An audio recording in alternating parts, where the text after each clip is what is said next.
Hello friends, it's Jim Chancellor. Tonight I want to talk to you about PTSD and the moral injuries of war. Post-traumatic stress came to the forefront in Vietnam. Prior to Vietnam, it was battle fatigue or shell-shocked. Post 9/11, after we were horrifically attacked, PTSD still ran rapid in our heroes. But the words moral injuries started to creep into the conversation as well. A moral injury is an injury to our soul. It's something that we've done that is against the grain of our soul. We're a God-fearing country, regardless of how you believe. We know right from wrong. And when war forces us into an issue where we have to deal with things and we have to go against what we really believe in, that's a moral injury to the soul. And that knife will cut deep. I'm going to give you two examples tonight. One from a Marine in a battle in Fallujah, and the other from Vietnam when I was there in 1970. I interviewed a young Marine who told me about a firefight they had at an intersection near or by Fallujah. He said they started to receive fire from the storefronts and the sidewalks and the rooftops. He said it was a fierce battle that lasted about 45 minutes until the helicopters came. And once the gunships got there, they kind of put the fire out like they usually do. After the battle was over, the Marines went in to see the aftermath of war, the aftermath of the firefight. And what they found were women and children that had been killed. The cowards that we fought, that we fight on a daily basis, they use women and children as shields in hopes that our conscience will stop us from firing back. Now I can hear you all now say, Jim, they didn't know. They didn't know that the women and children were even there. How could they be held responsible? How could that be a moral injury to their soul? Well, perhaps they didn't know the first time. But what about the next time? What about the next time they came into an intersection and they started to receive fire?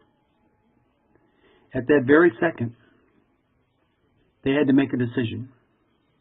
Do I return fire, protect myself and my comrades, do my job, so to speak?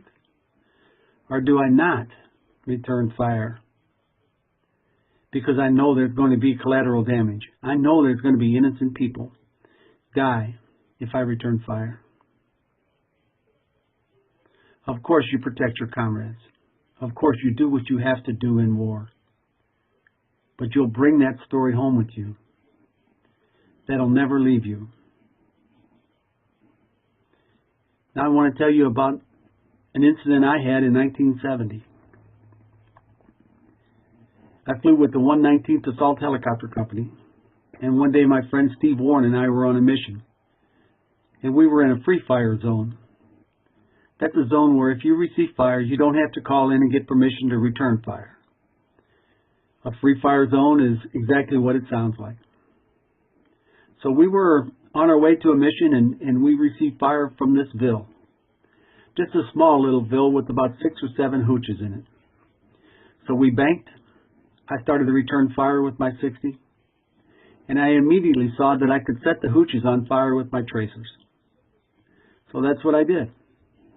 I set the buildings on fire, and I continued to destroy everything and everyone I could. I even took pictures of the hooches as they burned. That night when I got back to Anke and the barracks in Anke, I sat down with some old salty dogs and I told them, I said, hey, let me tell you what I did today. And I told them my story. And one looked at me and said, Chancellor, sit down for a minute and let me tell you what you really did. He said, this is what the VC do. He said 6 or 7 VC will go into a ville, a small village, just like you talked about, and they're the only ones that have weapons. They can do whatever they want. They can take whatever they want, and no one can stop them because they're the only ones that have weapons. So they wait for a helicopter to come by, like yours, and they open fire on it. After they open fire on the helicopter, as you're banking and turning and returning fire, they leave the village. So now, the only people that are left in that ville are the farmers and the husbands and the wives and the children that only wanted peace. So as I lit up the hooches and did as much carnage as I could, what I really did was destroy many, many lives that didn't want war. Did I fight the bad guys? Did I kill the enemy? No, I certainly didn't. I knew that night when the old salty dogs were talking to me. It's never left me. I'll never forget what I did. Moral injuries of war and the darkness of night, they can haunt the best of people. Until I talk to you again, I want you to be safe. I want you to be strong. And I want you to know you never, ever have to fight alone.